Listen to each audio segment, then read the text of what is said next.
சரி, இந்த அவ்வளவு படைப்பினங்களுடைய சப்தங்களை ஒரே நேரத்தில் கேட்கக்கூடிய சக்தி உள்ளவன் தான் வணங்கப்பட தகுதியானவன். அப்படி உலகத்தில் யாராவது ஒரு கடவுள் இருக்கிறாரா என்று நாங்க அந்த மக்கள்கிட்ட கேட்டா, இஸ்லாத்துக்கு வாரத்துக்கு வாராங்க, சிலவங்க கொஞ்சம் விளக்கங்கள் எங்களுக்கு தேவை, சில தெளிவுகள் தேவை, எங்கள்கிட்ட சில கேள்விகள் இருக்குது, அந்த கேள்விகளுக்கு பதில் கிடைச்சா நாங்க இஸ்லாத்துக்கு வாரோம் என்றாங்க. இந்த உலகத்தில் அப்படியே யாராவது ஒருத்தர் தன்னை அறிமுகப்படுத்தி இருக்கிறாரா? எனக்கு தெரியாதது உலகத்தில் ஒன்றுமே இல்லை. நான் ஒரே நேரத்தில் எல்லாத்தையும் பார்க்கக்கூடியவன், ஒரே நேரத்தில் எல்லாத்தையும் விளங்கக்கூடியவன், ஒரே நேரத்தில் அவ்வளவு சப்தங்களையும் கேட்கக்கூடியவன். எனக்கு தெரியாதது ஒன்று இல்லை என்று சொல்லக்கூடிய ஒரு கடவுள், ஒரு ஆண்டவன், ஒரு தெய்வம் இருக்கிறாரா என்று வேண்டிய ஒருத்தத்தை கேட்டு பாருங்க.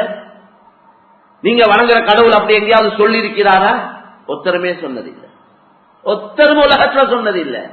அல்லாஹ் மட்டும் தன்னை அறிமுகப்படுத்துறான், அல்லாஹ் மட்டும் தன்னை அறிமுகப்படுத்துறான். நான் இப்படியா கொண்டவன், சகலதையும் அறியக்கூடியவன், சகலதையும் பார்க்கக்கூடியவன்.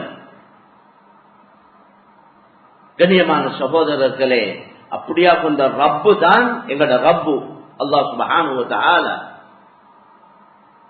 என்ன வணங்குங்க என்ற உலகத்துல யாருமே சொல்ல இல்லை. அல்லாஹ் ஒரே ஒருவன் மட்டும்தான் என்ன வணங்குங்க என்று சொன்னவன். நீங்க செய்யக்கூடிய நன்மையான காரியங்களுக்கு கூலி தரக்கூடியவன் நான் என்ற உலகத்தில் யாருமே சொன்னதில்லை, அல்லாஹ் ஒருவனை தவிர. கண்ணியமான சகோதரர்களே, இந்த அல்லாஹ்வுடைய சிஃபாத்துகள், அல்லாஹ்வுடைய தன்மைகள், பண்புகள் அல்லாஹ் கிட்ட இருக்கிறது, யாருக்கிட்டையுமே இல்லை. அவன் தான் அல்லாஹ் சுப்ஹானஹு வ தஆலா. எனவே கண்ணியமான சகோதரர்களே, அவன் கட்டுப்பாட்டுக்குள்ளத்தான் எல்லாமே இருக்கு. நாங்க சும்மா ஒரு பணக்காரன், ஒரு வசதி உள்ளவரை பார்த்து அவருக்கு என்ன ஒரு தேவையும் இல்லை, நாங்க கொடுக்கறது வந்து அவருக்கு தேவையே இல்லை. நாங்க என்ன பெரிய ஹதியாக்களை கொடுத்தாலும் அவருக்கு கணக்கும் இல்லை. ஏன்னா அவர் எல்லாமே, அவருக்கு எல்லாமே இருக்கிறேன்னு சொல்றோம். அல்லாஹ்வால படைக்கப்பட்ட அடியான், அல்லாஹ்வால கொடுக்கப்பட்ட இந்த அடியான இப்படி விளங்கி இருக்கிறோம் நாங்க. அல்லாஹ் எவ்வளவு பெரியவன், இந்த சகலதையும் படைத்து பரிபாலிக்கிறவன், அவன் கட்டுப்பாட்டில் தான் அவ்வளவும் இருக்கிறேன். அவன் நாட்டமாய் தான் சகலதும் இயங்கிக் கொண்டிருக்கிறேன். அவன் அறியாம ஒன்றுமே இல்லை, அவனால தான் எல்லாமே நடந்து கொண்டிருக்கிறேன். அப்படியா கொண்ட அல்லாஹ் எப்படி ஏனைய யாரின் பக்கம் தேவையில்லையோ, யாரின் பக்கமும், யாருடைய வணக்க வழிபாட்டின் பக்கமும் தேவையில்லாதவன், மனிதர்களின் பக்கமும் தேவையில்லை, இந்த மனிதர்களுடைய வணக்க வழிபாட்டின் பக்கமும் தேவையில்லாதவன் அல்லாஹ். ஹஜ்ஜுடைய கடமையை சொல்லிட்டு சொல்றேன், ஹஜ்ஜ கடமையாக்கி இருக்கிறானே, வசதி உள்ளவங்களுக்கு ஹஜ்ஜு கடமை. ஒமன் கஃபர ஃபஇன்னல்லாஹ கனியுன் அனில் ஆலமீன். யார் இந்த ஹஜ்ஜுடைய கடமையை நிராகரிக்கிறாங்களோ, மறுக்கிறாங்களோ, அல்லாஹ் சொல்றான், அல்லாஹ் உலகத்தார அனைவரை விட்டும் தேவையில்லாதவர். அல்லாஹ் உங்களை யாரின் பக்கம் தேவையில்லாதவர். இன்னொரு ஆயத்துல சொல்றான், ஹா அன்தும் ஹாஉலாஇ துதஊன லிதுன்ஃபிகு ஃபீ ஸபீலில்லாஹி ஃபமின்கும் மன் யபخل ومن يبخل فإنما يبخل عن نفسه والله الغني وأنتم الفقراء. ها أنتم تدعون لتنفقوا في سبيل الله. அல்லாஹ் குர்ஆன்ல சொல்றான், நீங்கள் அழைக்கப்படுகிறீர்கள், நீங்கள் அவ்வளவு பேரும் அழைக்கப்படுகிறீர்கள். லிதுன்ஃபிகு ஃபீ ஸபீலில்லாஹ், அல்லாஹ்வுடைய வழியில நல்ல காரியங்களுக்கு செலவழிக்கும்படி நீங்கள் அத்தனை பேரும் அழைக்கப்படுகிறீர்கள். அல்லாஹ் உங்கள் எல்லோரையும் அழைக்கிறான். ஏ மனிதர்களே, நீங்கள் அல்லாஹ்வுடைய வழியில அவனுடைய தீனுக்காக, நன்மையான காரியங்களுக்காக நீங்க செலவழிங்க என்று அல்லாஹ் உங்களுக்கு சொல்றான். ஆனா உங்கள பமின்கும் மையவகள், உங்கள சிலர்கள் இருக்கிறாங்க கஞ்சத்தனம் உள்ளவங்க, கஞ்சர்கள் இருக்கிறீங்க, கஞ்சத்தனம் உள்ளவங்க. அல்லாஹ் சொல்லிட்டு சொல்றான், وَمَنْ يَبْخَلْ فَإِنَّمَا يَبْخَلُ عَنْ نَفْسِهِ. யாரு கஞ்சத்தனம் செய்யறாங்களோ அவங்க அவங்களுக்கே தான் கஞ்சத்தனம் செஞ்சு கொள்றாங்க. அது அதனுடைய நஷ்டம் அவங்களுக்கே ஒழிய எனக்கு இல்லை. நீங்க கொடுக்காததுனால எனக்கு ஒன்று குறைஞ்சு போறது இல்ல, அதனுடைய நஷ்டம் உங்களுக்கு தான். வல்லாஹுல் கனி, அல்லாஹ் தேவையற்றவன். வஅன்துமுல் ஃபுகரா, நீங்க அவ்வளவு பேரும் தேவையுடையவர்கள். அல்லாஹ் யாரின் பக்கமும் தேவையில்லாதவன், நீங்கள் அவ்வளவு பேரும் அல்லாஹ்வின் பக்கம் தேவையுடையவர். அதனால நாங்க ஜகாத் கொடுக்கிறோம், சதகா கொடுக்கிறோம், நல்ல காரியங்களுக்கு செலவழிக்கிறோம், அதை செய்யறோம், இதை செய்யறோம். இதெல்லாம் உங்களுக்கு தான் செய்யறதெல்லாம் உங்களுக்கு. நீங்க இஹ்லாஸோட செஞ்சா அதனுடைய பிரதிபலனை நீங்க பாப்பீங்க. அதை இஹ்லாஸ் இல்லாம பேருக்காக, புகழுக்காக, பாராட்டுக்காக அல்லது வேற துனியாவுடைய உலக நோக்கங்களுக்காக நீங்க கொடுத்தா அது கொடுத்தும் ஒன்றும் இல்லை. மக்களால மக்கள் புகழுவாங்களோ, கண்ணியப்படுத்துவாங்களோ, அதை வச்சு சந்தோஷப்படுவாங்களோ இல்லையோ தெரியாது. அது ஒன்றும் உறுதி இல்லை. மக்களை சந்தோஷப்படுத்த, மக்களை திருப்திப்படுத்த, மக்கள்கிட்ட கண்ணியத்தை எதிர்பார்த்து, மக்கள்கிட்ட பேர் புகழ் பாராட்ட எதிர்பார்த்து செய்யறது ஒன்றும் அது உறுதி இல்லை. சில நேரம் புகழுவாங்க, சில நேரம் புகழ மாட்டாங்க. சில நேரம் அதை வச்சு கண்ணியப்படுத்துவாங்க, சில நேரம் கண்ணியப்படுத்த மாட்டாங்க. அதெல்லாம் இது ஒன்றும் ஷுவர் இல்லை, உறுதி இல்லை. ஆனா நீங்க அல்லாஹ்வுடைய திருப்தியை மாத்திரம் செஞ்சால், அல்லாஹ்வுடைய திருப்தியை மாத்திரம் நாடி செய்தால் அது அல்லாஹ் கிட்ட இருந்து அல்லாஹ் உங்களுக்கு தருவது நிச்சயம் சத்தியமா கிடைச்சே தீரும். அதனால தான் முஆத் இப்னு ஜபல் ரலியல்லாஹு அன்ஹு அவங்கள பார்த்து நபி ஸல்லல்லாஹு அலைஹி வஸல்லம் சொன்னாங்க, அக்லிஸ் தீனக் யக்ஃபிகல் அமலுல் கலீல். நீங்க தீனுடைய காரியங்களை, எந்த நன்மையான காரியத்தையா இருந்தாலும் அத கலப்பற்ற எண்ணத்தோட, பரிசுத்தமான நீயத்தோட அல்லாஹ்வுக்காக அதை செய்யுங்க. அப்படி செய்யக்கூடிய கொஞ்சம் அமலும் உங்களுக்கு போதும். அப்படி செய்யக்கூடிய கொஞ்சமும் போதும். பெரிய நாங்க சொல்றோமே குவாலிட்டி தான் தேவை, குவான்டிட்டி தேவையில்லை. அது ஹதீஸ்லயும் வந்துரு.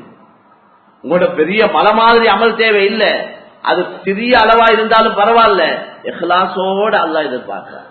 அன அக்ன ஷுரகாஇ அனி ஷிர்க் மன் அமில அமலன் அஷ்ரக ஃபீஹி கைரி தரக்துஹு வ ஷிர்கஹு.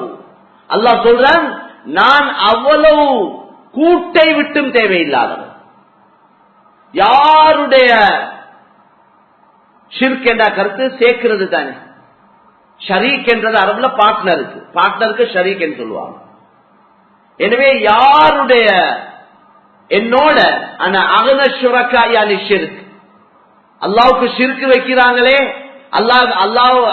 அல்லாவுக்கு இணை வைக்கிறாங்களே, அவ்வளவு இணையை விட்டும் நான் தேவையற்றவன். மன் ஆமில அமலன், யார் ஒரு அமல செய்றாரோ, அஷ்ரக ஃபீஹி கைரி, அந்த அமல்ல என்னோட எனக்காக செய்ய வேண்டிய அமல்ல இன்னொத்தரையும் சேர்த்துக் கொண்டால், இன்னொருவரையும் சேர்த்துக் கொண்டால், இன்னொருவரை சேர்க்கிறேன்டா என்ன கருத்து? அல்லாஹ்வுடைய திருப்தியும் இவர்த திருப்தியும், அல்லாஹ்வோட சந்தோஷமும் தேவை, இவர்த சந்தோஷமும் தேவை. அல்லாஹ்வையும் சந்தோஷப்படுத்தணும், இவரையும் சந்தோஷப்படுத்தணும். அல்லாஹ் சொல்றான், அப்படி எந்த அமலையாவது யாராவது நீங்க செஞ்சா நான் அந்த அமலும் தேவையில்லை, அமல் செஞ்சவரும் எனக்கு தேவையில்லை. தரக்துஹு வ ஷிர்கஹு, அல்லாஹ் தேவையற்றவர். அதனால கண்ணியமான சகோதரர்களே, அல்லாஹ்வின் நல்லடியார்களே, பெரியவர்களே, அல்லாஹு தஆலா எங்களுக்கு சட்ட திட்டங்களை போட்டிருக்கிறான். எங்களுக்கு இந்த வியாபாரத்தை எடுத்தா, வியாபாரத்துல நிறைய சட்ட திட்டங்கள் இருக்கு. அதை விளங்கித்தான் வியாபாரம் செய்யறாங்களா என்றால் அது ஒரு கேள்விக்குறி. அதிகமானவங்களுக்கு வியாபாரத்துடைய சட்ட திட்டங்கள் தெரியாது, அது ஹலால் ஹராம் தெரியாது, அதை கேட்டு விளங்குறதுக்குள்ள ஏற்பாடும் இல்லை. எங்களுக்கு இப்படி செய்ய வேண்டா, பொறுப்புல இருக்கிறவங்க கொஞ்சம் யோசிக்க வேண்டா. இது பஜார் என்றதுனால வியாபாரிகள், இந்த பஜாரோட சம்பந்தப்பட்ட எத்தனையோ பள்ளிவாசல்கள் இருக்குது. இந்த பஜாருக்கு வரக்கூடியவங்களுக்கு ஒரு தொழுகைக்கு பின்னால ஒரு மசாலா, அது 1 நிமிஷம் 2 நிமிஷம், வியாபாரத்தோட சம்பந்தப்பட்ட ஒரு ஹதீஸ், அந்த ஹதீஸ்ல உள்ள சட்டத்தை ஒன்றை சொல்ல கிடைச்சா ஏதாவது ஒரு தொழுகைக்காவது, அப்ப ஒரு நாளைக்காவது வியாபாரத்துடைய ஒரு சட்டத்தை விளங்கிக் கொள்ள எங்களுக்கு சந்தர்ப்பம் கிடைக்கும். நான் நினைக்கிறேன் அதெல்லாம் கடமை எங்களுக்கு. தொழக்கூடியவங்களுக்கு தொழுது கொண்டிருக்கிறாங்க, ஆனா சட்ட திட்டங்கள் விளப்பம் இல்லாம அதிகமானவங்க தொழுறாங்க. அவரு இங்க இமாமத் நடக்குது, இமாம் தொழுவிச்சு கொண்டிருக்கிறார், இவரு இமாமும் சுஜூதுக்கு போறார், இவரும் சுஜூதுக்கு போறார். இமாம் சுஜூத்ல இந்த எலும்பியும் ஒளிஞ்சி சில நேரம் அவர் ஏற்றிட்டால் எலும்பி நின்றுட்டார், இவர் இன்னும் சுஜூதுல. இது முறையா? இது முறையே இல்லை.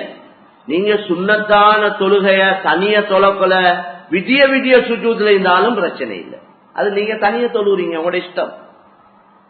இமாம் மோட தொழக்கூடிய நேரத்துல ருக்கு செய்த உடனே ருக்கு செய்யணும், ருக்குல இருந்த எலுமினத்தோட இவர் எலும்போடும், சுஜூது போறத்தோட இவர் போகணும், சுஜூதுல இந்த எலும்புறத்தோட எலும்போடும். நீங்க பலர்களையும் பார்க்கலாம். இப்படி இத மாதிரி ஒவ்வொன்றா சொல்லப்போனா பெரிய ஒரு தொகை இருக்கு. அப்ப இந்த சட்ட திட்டங்கள், இந்த மசாயில்கள் எவ்வளவு கஷ்டப்பட்டு நாங்க நேரத்தோடு பள்ளிவாசலுக்கு வாரோம். சிலவங்க கடையை மூடிட்டு வராங்க. அப்ப இவ்வளவு கஷ்டப்பட்டு நேரத்தை ஒதுக்கி கடையை லாபத்தை வியாபாரத்தையும் பார்க்காம வந்து ஒரு டைம் ஒன்று போகுதே பள்ளிக்கு வந்து இமாம் ஜமாத்தோட தொழுதுட்டு போறதுக்கு, அல்லது யாராவது தனியா தொழுதாலும் அதுக்கும் ஒரு டைம் ஒன்று போகுதே. அவ்வளவு பெரிய நேரத்தை ஒதுக்கி வந்தும் அந்த தொழுகை ஏற்றுக்கொள்ளப்பட இல்லைன்னா வேலை இல்லை. மேலான கவலையான விஷயம். இத பொதுமக்கள் கேட்டு விளங்கணும், படிக்கணும் என்ற ஆர்வம் மக்களுக்கு மிக குறைவா இருக்குது. உலமாக்களாகிய நாங்க எங்கட ஒரு பெரிய பொறுப்பு இருக்குது. அவங்க கேட்டோ கேட்க இல்லையோ நாங்க சொல்லி கொடுக்கிறது.